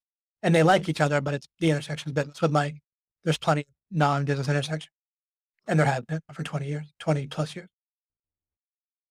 But keep in mind, you have to make them both work, and either one can destroy the other, right? You screw up in business, it can destroy the friendship. You screw up in the friendship, it can destroy business. So I don't necessarily recommend it. It's just you do what comes along. Megan says propinquity, looks like you're taking the definition and putting it for people. Thank you. In social psychology, propinquity, in Latin, nearness, thank you, comes from the root nearness, is one of the main factors leading to interpersonal interaction. It refers to this physical or psychological proximity between people. It's a great word to have in your vocabulary. Mike and I use that word a fair amount in our vocabulary with each other regarding the relationship part of it. Julie Curry says, only just got the memo about this webinar, better late than never. Oh, glad you're here. Excellent. And the replay, of course, as always. Yep, I am recording it, as always. Just check that. Bryce says, David, maybe you don't think about this, but how do you ignore negative criticism of physique? Mainly by having a woman that you find attractive.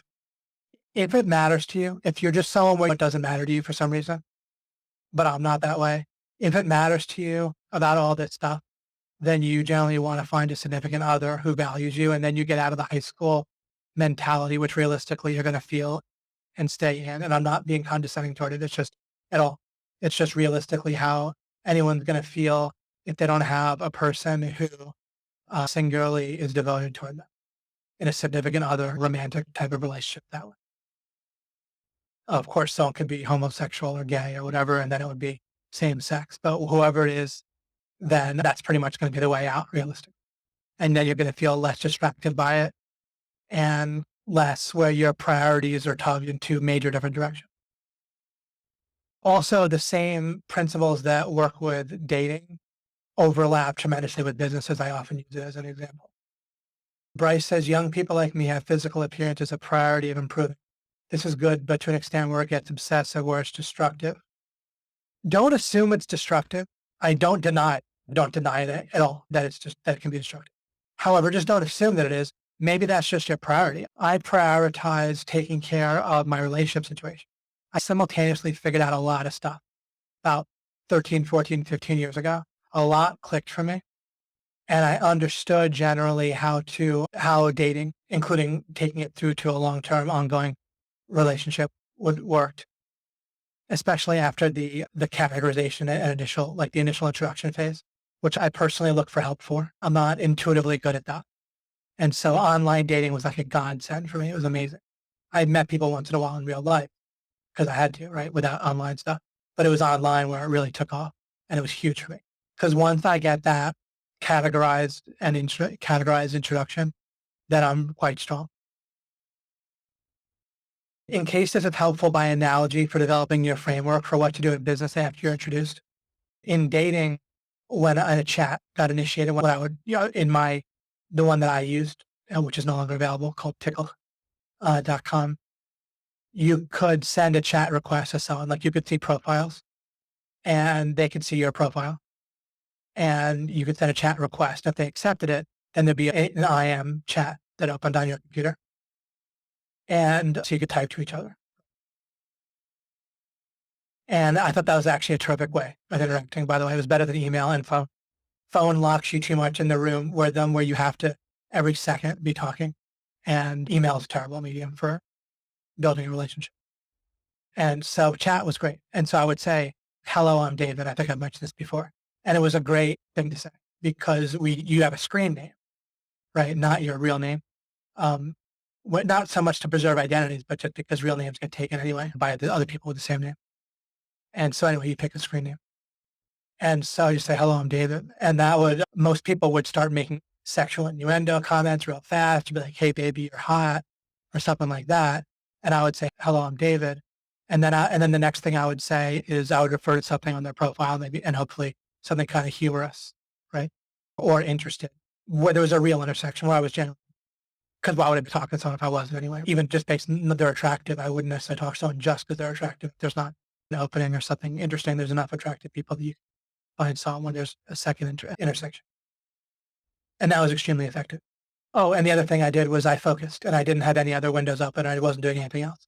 Almost everybody else was doing something else while they were chatting with someone. And I wouldn't be. And also that way I can notice that someone else was doing something. Oh, and also it was more likely that they would stay engaged because I was engaged. And it all together looked great. And so you can look at that as an analogy, an analogous way. You can use that directly with dating or an analogous way with business. George says, hi, David. I'm new to OMG and I've watched all your replays of Dimensionality and Ragnarok. Oh, I'm so glad that you're new and that you did that. And I'm excited to be able to attend this webinar live for the first time, even though I'm being interrupted. Unfortunately, I'm still an employee at this time. Ah, cool. Are you an employee at 8 p.m. Eastern as well? Right? Oh, no. If you're new, you might not have been around for my 8 p.m. ones. I'll get back to 8 p.m. when my wife and son return, then 8 p.m. Eastern will be better for me. But when they were not here, then there's a little bit better time for me, like physiologically, I think, earlier. But I'll do it at 8. Suleiman says, it's wonderful, George, and thanks for sharing. Suleiman says, when we ask the question, how do we know what's true? How are we taking into account the idea of reference, frames, and relativity? The following video triggered the above question. Okay, I won't go to the video right this moment, and I might look at it later and answer the question more, but I can give you an initial response for sure. Okay. In my rundown series, I talk about how when we're trying to perceive the outside world in a certain way, without getting worried about exactly what I mean by outside world, but fundamentally it's X and Y are getting combined. Sorry, X and Y are getting combined to form Z. In other words, this is a little bit simplistic, but it really helps to explain what's going on. The concept that I'm getting to is not simplistic and it's also accurate. So there's the environment interacting with our mind, X and Y. And that produces like a conclusion or a perception or whatever, or both, or you perceive your conclusion and you perceive the perception. Or we can even distinguish those, produces a Z and A, or an A and a B. So let's say A and a B. So there's a perception, which in and of itself is presented as a conclusion, and there can be conclusions about the perception, like you see a tree and then you conclude that if you were to walk into it, it would be hard, or you see a person cutting you off in the road and you conclude that they're a jerk. But you're also concluding that they're driving and that there's a car there that's hard and all that stuff. The perception itself is a conclusion, and then there's often additional conclusions based on that. So X and Y combine and they produce like A, B, C, D. Yeah, who knows, right? Like a whole cascade of perceptions and conclusions. Once you have that model, then I'm trying to think what to say here. That kind of helps to start to show what people mean by things that are relative, right? Like your perception of the environment is relative to your mind. In other words, if the environment's X and your mind is Y, then they both interact. They don't exactly add. They add like waves, right? Where waves don't add, they interfere with each other and form a resulting pattern, right? Called an interference pattern, but interference in a scientific term, not interference like the wrong. There can be constructive interference where they get the wave and the water gets bigger. It can be disruptive where they can literally cancel each other out perfectly, where there's like a smooth thing after that where there's no wave or anything in between. But the environment interacts with your mind. Different parts of your mind interact with themselves, and there's waves within your mind interacting and forming resulting forms and so forth.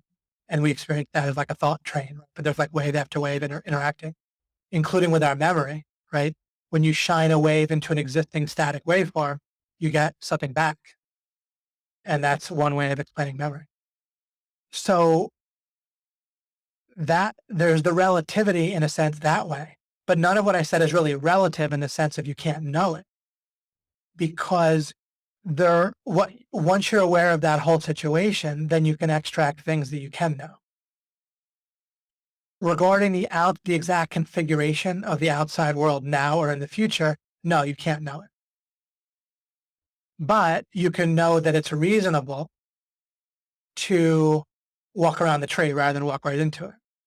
You can stipulate certain things and know based on stipulations. See, with stipulating, you're removing the unknowns. You're taking a bunch of knowns because they're not coming from the environment. You're stipulating, you know what they are. And then you add them together and you get a result.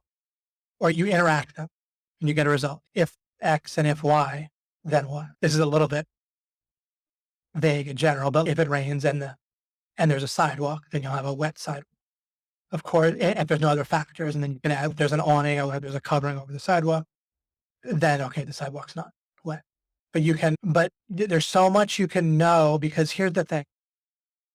Even if all of what you know about the outside world is in a sense a guess, what people do is they don't stipulate, like they'll act on all sorts of what they call assumptions, but their logic is incorrect. And so, like, you could walk someone through a business plan. I'm not thinking of a specific example at the moment, but or a relationship plan. Oh, like when I walk someone through a sales pitch and I say, do you think what a lot of people might do, as I pointed out, is they go in and their frame of reference is that they want to sell their product rather than that they want to buy their product. But of course, it's so centered on their perspective rather than the person they're talking to's perspective. They should have enough knowledge of themselves to know what value they want to intersect with. But then they want to be otherwise centered on understanding the other person, right? And presenting things and communicating that way. But despite the fact that makes logical sense, people often won't realize to do it.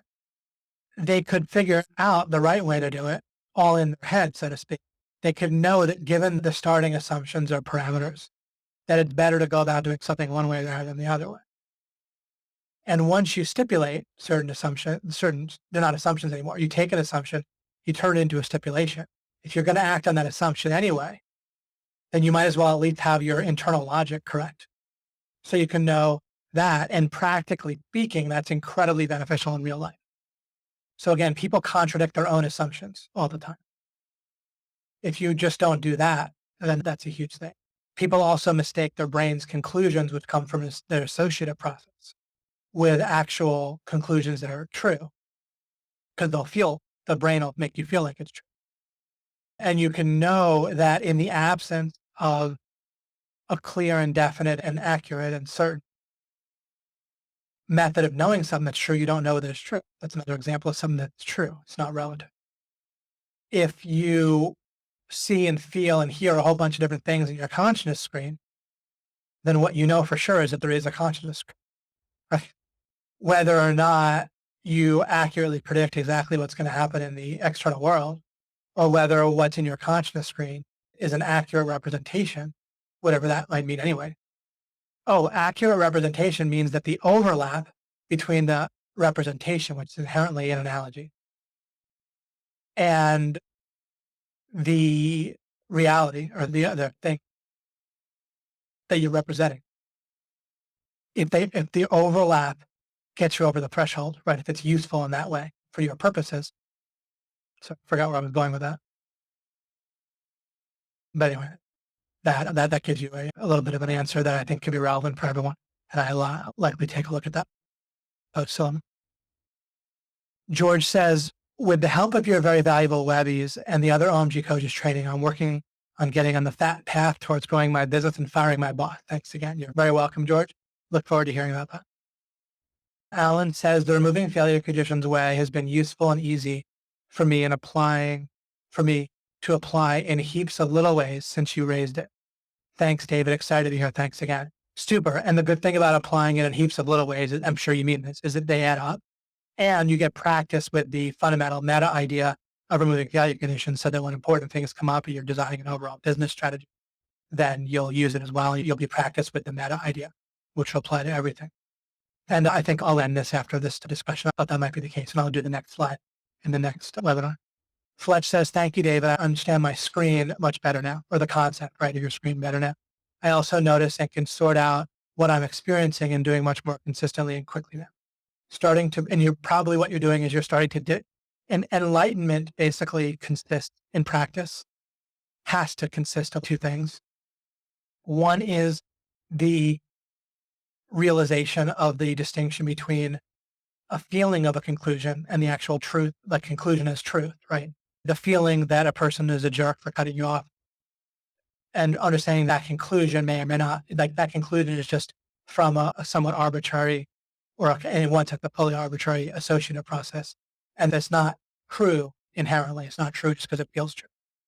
So in other words, distinguishing the feeling that something's true from whether or not it actually is, and suspending and not jumping to the conclusion of saying, like someone could screw up what I'm saying and have a false sense of enlightenment by saying, okay, I have a distinction between a conclusion that I feel like is true being actually true, but then they'll come up with some other idea like their true self or some other place in their mind they go to feel whether it's really true or not. Literally, I think people will do this pretty consistent. Is they'll let go of believing truth from the feeling of truth from one part of their brain, but they'll be so addicted to getting truth by feeling that they'll just come up with a different identity and call it like their true self or their real center or the observer and trust that to immediately determine what's true. And their conclusions of that is correct, or God-like voice in their, or feeling of a voice in their mind. There's even, again, scientifically a place that apparently that can be measured that like lights up in the brain when someone feels like the voice of God is talking to them. And then they'll attribute instant truth source to that instead. What you want to do to have this ingredient to what would pretty much has to be what people would otherwise call enlightenment is letting go of all sources of immediately knowing or feeling that something is true as being true. You can feel like something is true without affirming that it's true in a certain way. And that's fine. The feeling always can come later. And then being comfortable with that, where you, even if something feels like it's true, acknowledging it might not be true until and unless it goes through a process that has to be. It's a cop out just to say, I know nothing. Are you really going to affirm that you don't think you have the slightest idea whether raping somebody is wrong? Because if you say that you think, even if you think that it might be wrong, then you're affirming knowledge of that. So you can't just say, oh, I don't know anything. But, which is why it's hard to imagine how, although starting out by saying, I would want to affirm that's true, I'm certainly going to act on it, but I don't know anything for a moment in a way that's been processed through a perfect method yet. And I want to understand that method and apply. That would be one of the ingredients of enlightenment, right? So you can say, sure, I can identify things that I'm not going to want to, that I'm going to want to believe, which just means that I'm going to act on. But I'm going to let go of affirming I know anything until I run it and figure out and run it and apply the right process. And then I would only say that I know those things. And there's one other thing I was thinking the other day. I think it would have to do with being able to be content with a certain type of stillness, right? Where you don't need to be in motion to feel okay. But I might have that. I'm going a little bit by memory, so I might have that a little bit off. I might not. Try to think about that over the next week and give you that. Since I started it. Megan Lee said, I'm seeing waves of different types. In quotes, she puts waves in a good way. Since you gave us that new representation and seeing the importance of valuing opportunities in people when there's that great wave interaction. Terrific. Value positive wave interaction. Good. That discussion was really useful for me too, Megan. Wonderful to hear, Jennifer. Great. Mike says I was a defensive lineman a while ago. Good at tackling and running. Okay.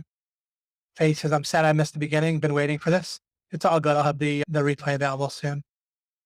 Susanna says, to increase success conditions and especially to remove failure conditions is a big revelation to me. Excellent. Good. It should be for everyone, but doesn't mean you should already have gotten the framework. Just means that I think that for everyone, you want to seek that out to understand that because it's going to pay off massive dividends for you. I'm really glad that I came across that representation of things. Sudana goes on to say, it seems so obvious. It seems so obvious now, right? What is the progression? Although you guys are quick, you don't have to go through. What first a new idea seems is absurd, and then what is it? First it's mocked. What comes between mocked and the taken for granted? Well, we knew it all along. Can't remember the middle one. No. Anyway, she said, it seems so obvious, but I haven't realized so far in a conscious kind of way the failure conditions that have been hindering me and that I have to remove. Thank you, David. You're so welcome, Susan. Yeah, there's a reason why representing it in that way with removing failure conditions until you win, and the win means get over a threshold that's revealed itself to you as a relevant threshold to get over, including that threshold might be relationship, activity, an event, a building block, whatever, an accomplishment, or something physical that you build or physically online. The reason representing it that way, I referred to it earlier, the reason representing it that way is so helpful is because by default, by thinking in terms of like perceives like closer to a goal until you get there, that in an unhelpful way spirals inward with or downward with your default functioning, like that kind of that nearness of progress to accomplishing a goal, where it gets you have more and more blinders on, right, in the wrong way to accomplishing a goal, and failure conditions will be more and more ignored and blindside you. So even though, like, logically speaking, it's the same thing to say create success conditions until you achieve your goal, in practice, your brain will reform that and into ignoring failure conditions.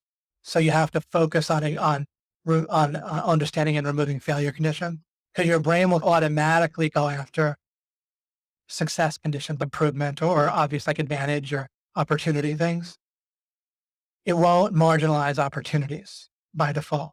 So you don't have to worry about that happens, right? What it will do by default is marginalize failure conditions. It'll want to ignore them. The person that brings them up will be treated as a negative person, right? Or a nervous person, or right, whatever. So again, it's logically similar, but in practice radically different to focus on the failure conditions, because again, it'll compensate and retrain your brain to do things fully, to do the full picture. Your brain won't forget how to go after success or make positive progress. I don't really put it in this terms very often, but I was thinking the other day that I should say, I'll very often try the most direct route to something or the one that I would, the preferred like strategy or recipe that would be the shortcut, or not. If it's obviously stupid, I'm not going to do it. But if it might work, I'll do the thing that would be the least resources or quickest, all else being equal. I'll try the full frontal assault first, right? If it's the easiest, most obvious thing, but first I'll think about it, right? And if it's fraught with obvious like stupidity, then I wouldn't do it. But all things being equal, I'll try the thing that's cheapest, best. If I can't tell the difference between two products or two types of traffic strategies, I know I'm using the old word traffic, but just because it applies in it, I'll try the one that's free first, or the one that's cost less first, if I can't otherwise tell the difference. So again, all things being equal, I'll try the cheapest, easiest thing.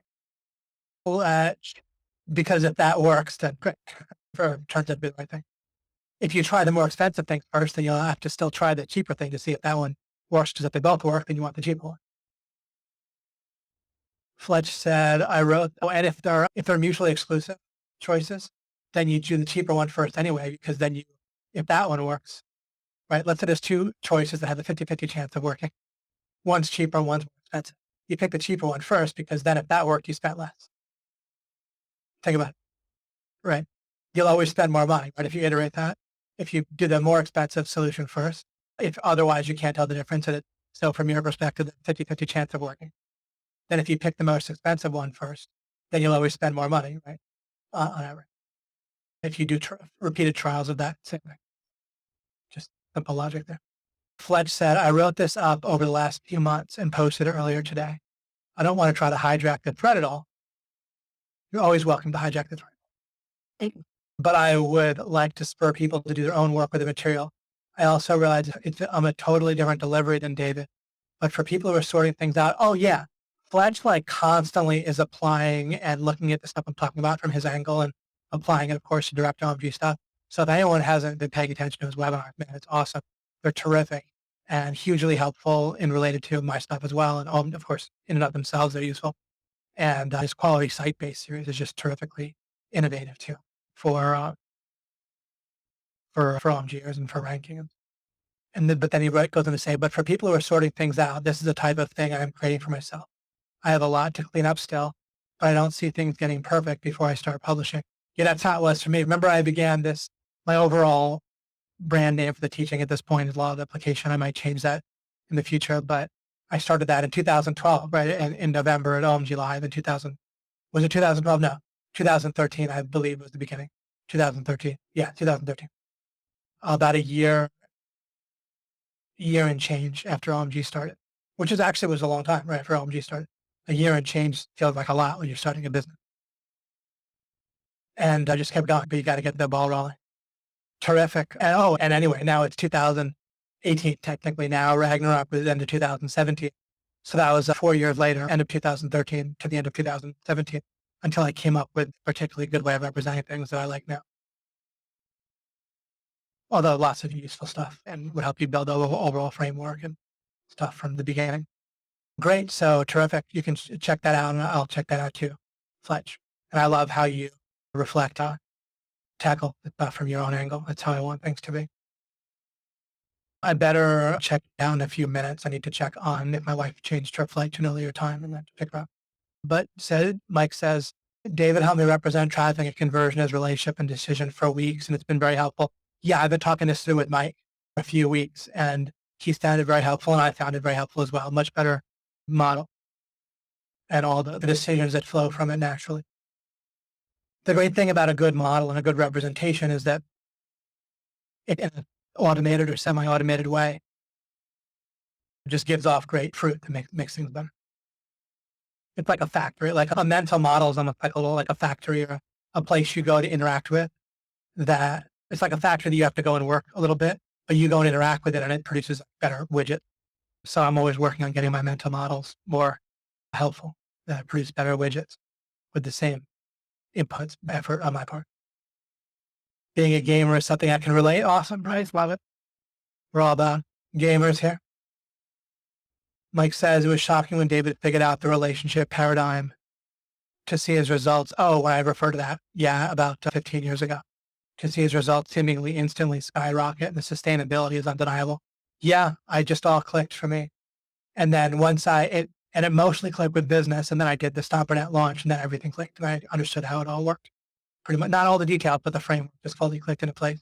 The meta framework clicked into place for business after I did that launch over 10 years ago. And Julie says, yeah, the amount of weight we give when something is true by how it feels is amazing. Yeah, like when I was talking about that feeling of what's true and having that space where you don't affirm that, or you don't take it as that it is true just because it feels true. You can even act on things that you feel are true. There's a difference between believing something, which literally, as I define it in a clear and specific way, means you act on something. You can act on the fact that something is true while still having that enlightenment idea, the true enlightenment idea of understanding that it may not be true, even if it feels like absolutely certain. So you need to be able to feel absolutely certain that something is true without have still a space where you understand that it might not be true. And that is the critical part of enlightenment. Or regardless of the word enlightenment, it's critical for life. It absolutely is a fundamental paradigm shift in life. And the root paradigm shift in life is that. Joseph says, thank you, David. I'm seeing value of the role relationships play in business. Seeing my product from their perspective opened my eyes. Yeah. And of course, make sure that nobody, I don't think anyone necessarily will, but make sure you don't chunk up of what I'm saying. Is just like relationships are key. There's a way, what I want you to do is look at traffic in terms of relationships and what's going to happen furthermore as I continue with this series is when you differentiate it from the decision, when you like the three things will work together that I show you and you'll distinguish them and the way they all fit together in this new way is what's going to be awesome. So it's not just that I'm saying relationships are important in business or even that you should focus on relationships. I'm not saying that any more than I'm saying you should focus on sales or decision or that you should focus on product. I'm saying that you should have this representational framework of business in this specific way. And that's going to provide this kind of backbone where you'll make all kinds of good decisions. You'll see things, you'll brainstorm, you'll ask great questions, make great tweaks, come up with good things to say. You'll make good decisions on how you act, how you react, what you offer, how you shape your product, who you offer it to, how you spend your time, what events you go to, all that stuff will naturally flow from this framework that includes relationships, but it'll continue on as I do the next webinar or two or three on this. You're very welcome, Kenneth. Okay, I will end the webinar here. Thank you guys. Wonderful discussion. And I think it's pretty clear that the monologue portion went really well, and I'll continue to build this out. And I look forward to it with you guys. Thanks so much for coming on live and participating. You're very welcome, Brian and George. Take care. You're very welcome, Faye. I'll try to have that up for you soon. Take care. You're very welcome, Julie. See you next time.